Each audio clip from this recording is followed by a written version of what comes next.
Mental sir sir మెంటలీగా ఫిజికల్గా ఒక only నేను ఆల్రెడీ ఇప్పుడు మీకు చూపించాను కదమ్మా 2016 నుంచి నేను నీతో సంసారం చేయడం లేదు కదా అని నేనే మెసేజ్ పెట్టాను. నెక్స్ట్ నా పిల్లల కోసమే అతను కంపల్సరీ ఉంటాడు, ఎందుకంటే యాజ్ అ ఫాదర్గా అతని మినిమం నీడ్స్ క్లియర్ చేయాలి. అతను నా న్యూ బార్న్ బేబీ నాతో ఉన్నాడు సార్, ప్రెసెంట్ నేనే నా దగ్గర ఉన్నాను. మదన్ మోహన్ కి నా బిడ్డకి ఎలాంటి సంబంధం లేదు, ఇట్ ఈస్ వెరీ క్లియర్. ఆ బాబుకి తండ్రి పోతిరెడ్డి సుభాష్, ఇది వెరీ క్లియర్. ఎస్ మేమిద్దరం చేసుకున్నాం, అఫీషియల్గా కాదు సార్, మేమిద్దరం ఇష్టపడి చేసుకున్నాం. తర్వాత అత్తమ్మ వాళ్ళందరూ ఎగ్రీ అయ్యారు, ఆ ఫొటోస్ కూడా కావాలంటే లేదు నేను చేసుకోలేదు రిజిస్ట్రేషన్. నెక్స్ట్ మీరు ఇందాక చాలా చాటింగ్ చేశారు, ఎఫ్బీసీ చాటింగ్ చేశారు నాతో. అవును, మీరు కంప్లైంట్ పెట్టారు, ఏ స్టేషన్లో కంప్లైంట్ పెట్టారు? నేను యాజ్ ఏ ఎంప్లాయీగా మదన్ గారు చేశారని చెప్పారు. ఎస్ సార్, నేను ఎందుకు సార్ ఇందాక అడిగారు ఎందుకు ముందుకు వెళ్ళలేదంటే కేవలం 2 ఆడపిల్లలే సార్. ఆడపిల్లల కోసమే నేను ఈ రోజు వరకు కూడా నేను ఆగాను. ఎప్పుడైతే ఆయన పోయేసేసి డిపార్ట్మెంట్కి లెటర్ పెట్టిన రోజు కూడా నేను ఏం బాధపోలేదు సార్, నాకు తెలియలే అసలు లెటర్ పెట్టి నాకు వార్న్ చేసి వెళ్ళాడు, నేను పోతాను మీ కమిషన్ మాట్లాడతాను, నీ పరువు తీస్తా అంతు తీస్తా అని. మాట్లాడుతుంటారులే అనేసి నేను లైట్ తీసుకుని ఎప్పుడైతే లెటర్ ఇంకా గురించి నాకు తెలిసిందో నేను స్ట్రైట్ అవే పోలీస్ స్టేషన్కి వెళ్ళాను. నాకున్న ప్రైమరీ అప్రోచ్మెంట్ పోలీస్ స్టేషన్ కాబట్టి, ఎందుకంటే నాకు అప్పటికే థ్రెటన్ ఉంది, బిడ్డను చంపే అని. సో దట్ నేను వెంటనే వెళ్ళాను పోలీస్ స్టేషన్కి. అంతవరకు మీరు ఎందుకు అడగలేదంటే నా దగ్గర సమాధానం నా పిల్లలు కాబట్టి నేను వెళ్ళలేదు.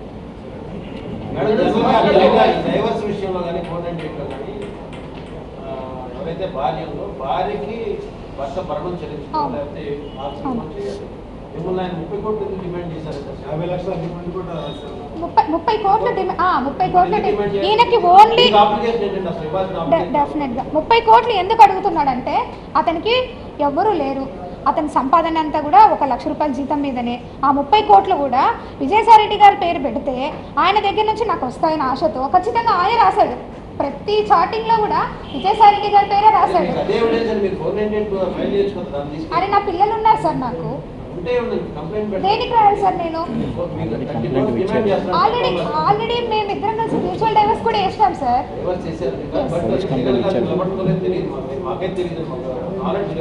దేని మీద సార్? మ్యూచువల్ డైవర్స్ ఫైల్ చేస్తున్నాను సార్ కోర్టులో. సో మీరు ఆయన 30 crores డిమాండ్ చేస్తామనే తప్పు. ఆయన భర్తగా అంటే భర్త అయినా కంపెనీ భర్త చూసుకొని ఉన్నాడు. ఆయన 30 crores డిమాండ్ చేసినప్పుడు మీరు ఎందుకు కేసు పెట్టలేదు? నేను ఎలాగో ఇవ్వలేను సార్. దేనికి సార్ నేను ఫైల్ చేయాల్సింది? అతను నా బిడ్డలకి తండ్రి, అతను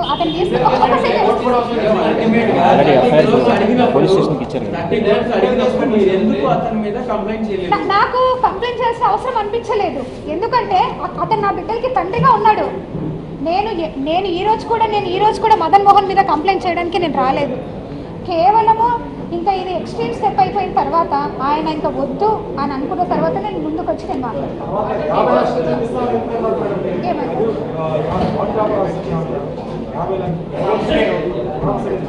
అది కూడా పిల్లల పేరు మీద వేస్తాను. లేదంట సార్, డబ్బు ఫస్ట్ నుంచి డబ్బే సార్ నా లైఫ్.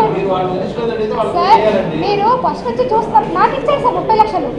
నేను సార్ మీకు చూపిస్తాను, నాకు ఇచ్చాడు కూడా. అండ్ లీగల్గా బ్యాంక్ ట్రాన్సాక్షనే రాశాను సార్ మా ఇంట్లో. సార్ ఇంకోటి పల్లెవారే సార్, సార్ ఇంక సెకండ్ పేజ్ ఉంటుంది. 30 లక్షలు నాకు ఇచ్చాడు సార్.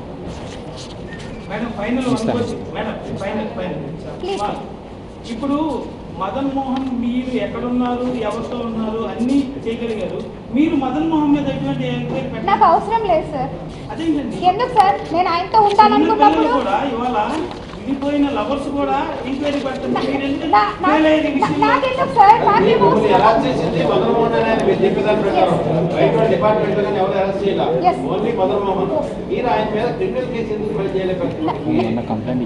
నేను మొన్న ఇచ్చాను సార్, ఆయన బయటకు వచ్చి ఇప్పుడు అంతవరకు ఆయన నా గురించి ఏమైనా బయటకు వచ్చాడా?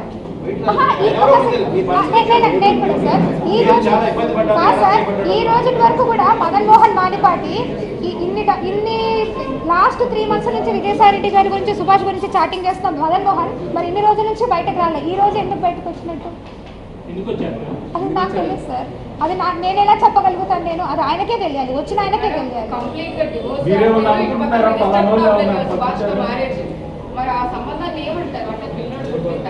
That will be I will ask to the source. అది అక్రమ సంబంధం అమ్మ. మీరు లివింగ్ రిలేషన్ గురించి, అడల్టరీ గురించి అమ్మ మీరు ఒకసారి చూడండి. లివింగ్ రిలేషన్ గురించి, అడల్టరీ గురించి supreme court is also given a judgments and article 14 hopefully ఉండొచ్చు సార్. నేను చెప్తాను. మదన్ మోహన్ మానిపాటి వెనకాల నా స్నేహితుడు ఒక అతను ఉన్నాడు. అతని పేరు రమణారావు అలియాస్ రామ్. ఇతను ఇటు సుభాష్కి పెట్టిగా స్పైగా ఉన్నాడు, అటు అతనికి స్పైగా ఉన్నాడు. ఐ డోంట్ నో మరి ఎందుకు అతను ఏం ఎక్స్పెక్ట్ చేసి నన్ను ఇంత, ఎందుకంటే నా ప్రతి మూమెంట్, నేను ఇక్కడెక్కడో విజయవాడ తాడేపల్లిలో ఉంటున్నా, ఆయప్ప హైదరాబాద్లో ఉంటాడు. ఇక్కడ ఏం జరుగుతూ ఉంది, ఏం కథ అనేది ఈచ్ మూమెంట్, నేను ఏ రోజు ఎన్ని గంటలకు బయలుదేరిపోతా ఉన్నానో కూడా ఆయప్పకు తెలిసిపోతూ ఉంది. నా ఇంటికి మా ఆయన ఎన్ని గంటలకు వస్తూ ఉన్నాడో కూడా ఆయప్పకు తెలిసిపోతూ ఉంది. నన్ను మెసేజ్లన్నీ పెట్టాడు, వచ్చాడు వాడు అనేసి మళ్ళీ మెసేజ్లు ఇవన్నీ కూడా చేస్తూ ఉన్నాడంటే you have a good spy here. ఇంత ఇంత ఇంత రౌండ్ సర్కిల్లో నా లైఫ్ అనేది లీడ్ అయింది, అది మీరు అర్థం చేసుకోండి. I don't know sir. ఇప్పుడే చూసారు కదా మీరు మెసేజ్. ఎవరికి రామ్ గురించి మాట్లాడుతున్నారా ఏమో, మరి ఏముండొచ్చో నాకు తెలియదు. నేను ఎలా చెప్తాను సార్? ఉండొచ్చేమో, నాకు ఎలా తెలుస్తుంది? వాళ్ళ ఇంటెన్షన్స్ ఏమున్నాయి నాకు ఎలా తెలుసు? సరే ఇదిగోండి 30 లక్షలు నాకు ఇచ్చారు.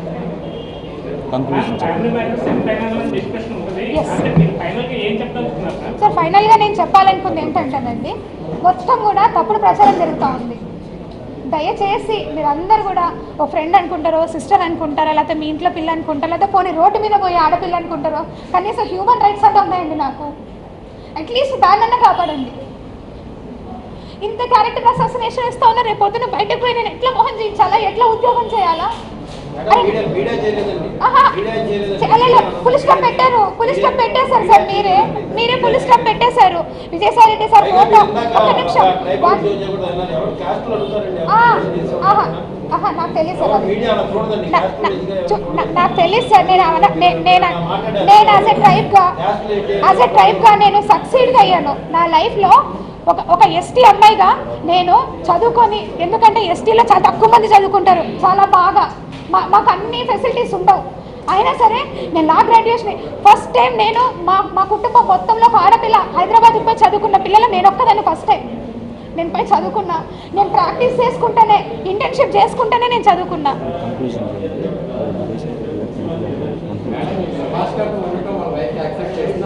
అది అది అది అది అది నా ప్యూర్ పర్సనల్ సార్. నాకు సుభాష్తో కనుక ఏమైనా ఇష్యూ ఉన్నా, సుభాష్కి నాతో ఏమైనా ఇష్యూ ఉన్నా నేను కోర్టు అప్రోచ్ అవుతాను. దయచేసి సుభాష్ గురించి అయితే మాత్రం నేను మాట్లాడడానికి రాలేదు, ఎందుకంటే నా రిలేషన్ని ఉన్నాయి చూపించాను సార్. నా రిలేషన్ని బ్రేక్ చేసుకోవడం నాకు ఇష్టం లేదు, ఎందుకంటే నాకు ఒక బిడ్డ ఉన్నాడు, బిడ్డకి తండ్రి కావాలి. దయచేసి మీరు అర్థం చేసుకోండి. ఎంటర్ ఎపిసోడ్లో నేను ఒకటే చెప్పాలనుకున్నాం సార్. విజయసాయి రెడ్డి సార్ పెద్ద మనిషి, నాకు ఆయనకి వయసు ఎంత తేడా ఉందో మీ అందరికీ తెలుసు. ఒక తండ్రి లాంటి స్థానంలో ఉన్న ఆయనతో మీరు దయచేసి 2 చేతులు ఎత్తి మొక్కుతా ఉన్నాను. కనీసము నాలాగా ఒక ఆఫీసర్, ఒక ఎమ్మెల్యే దగ్గరకు, మినిస్టర్ దగ్గరకు పోయి మాట్లాడాలన్నా మినిస్టర్లు భయపడేలాగా చేయొద్దు, అట్ ద సేమ్ టైం ఆఫీసర్లు భయపడేలాగా చేయొద్దు. కనీసం ఈరోజు నేను ఏదైనా మహాన్యూస్ ఛానల్, ఇదే మహాన్యూస్ ఛానల్ పై కూర్చొని మాట్లాడాలన్నా ఇదే వంశీ గారితో మాట్లాడి నాకు భయంగా ఉంది. అరే దేనికి వచ్చిందో ఈ అమ్మాయి అని క్రియేట్ చేస్తారేమో అని. ఆ క్రియేషన్ దయచేసి మీరు మాకు ఇవ్వద్దు. నేను అలా అనట్లేదు సార్, నేను అలా అనట్లేదు సార్. సార్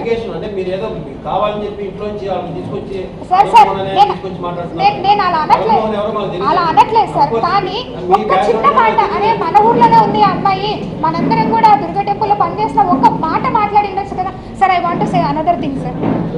ఏదైతే నేను సస్పెన్షన్ పీరియడ్ జరిగిందో దాని గురించి అంత క్లారిటీగా చెప్పాను, అది నేను ఛార్జెస్ కూడా ఇస్తాను.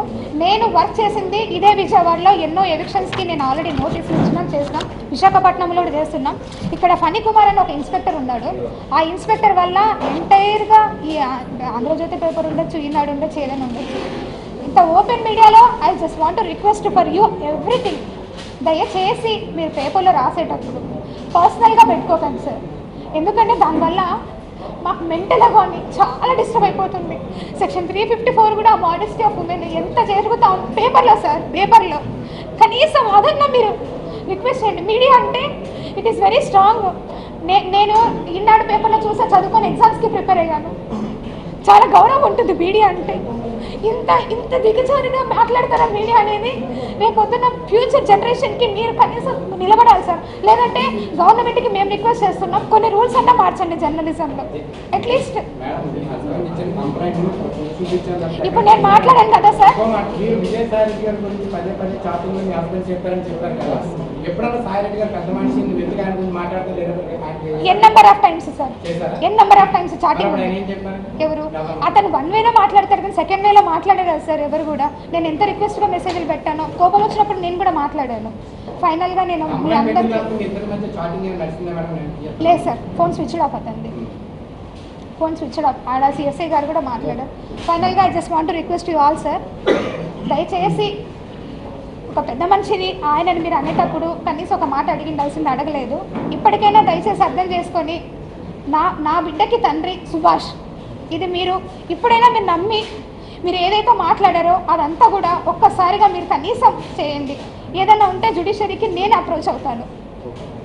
నాకు పర్సనల్గా ఏమైనా ఇష్యూ ఉంటే సుభాష్తో నేను అప్రోచ్ అవుతాను. ఇంతకు మించి నేను మీ దగ్గర నుంచి ఏం కోరుకోవట్లేదు. అట్లీస్ట్ రాజే విజయవాడకి ఒక వేరే ఊరి నుంచి వచ్చిన ఒక అమ్మాయి ఇక్కడ పనిచేస్తుందనైనా సరే మీరు చెప్పండి చాలు. I'm so happy for that sir. Thanks మీ అందరు కూడా ఈరోజు కనీసం నా మొర వినడానికైనా మీరు అందరూ వచ్చినందుకు I'm very happy to all. Each and మీ ప్రతి పేరు మీద కూడా నేను థ్యాంక్స్ చెప్పుకుంటున్నాను. ఇప్పుడైనా గవర్నమెంట్ ఆఫీసర్ రైట్స్ కాపాడండి. Thank you sir. And by the way నా కొడుకు పేరు పోతిరెడ్డి జియాన్స్ జయనందన్.